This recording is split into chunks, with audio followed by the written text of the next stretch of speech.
Where was he in his career at the time? Was he on the cusp or had he already exploded when you met?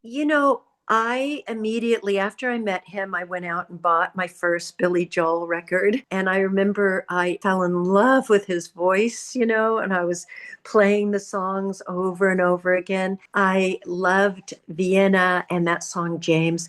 James, we were childhood friends. Nobody knows that song that I'm talking about, but his voice was very sort of McCartney-esque on it. And I used to love Paul McCartney too. So it just made me like love him even more. Listening to the music over and over was like hypnotizing. But he was professionally just starting a new album, which was amazing because I think he had like one or two songs, and then he was writing as our relationship was growing, and I would be in the studio and he'd be singing these songs, and I was right there through the whole process. And I mean, that was pure magic. I love music. I love the arts, but to me, music is the art that literally paints the air around you, that can propel you, like that can make you get up out of your chair and dance, or it can remind you of a special moment. It just takes you places and it becomes, the soundtrack to your life. And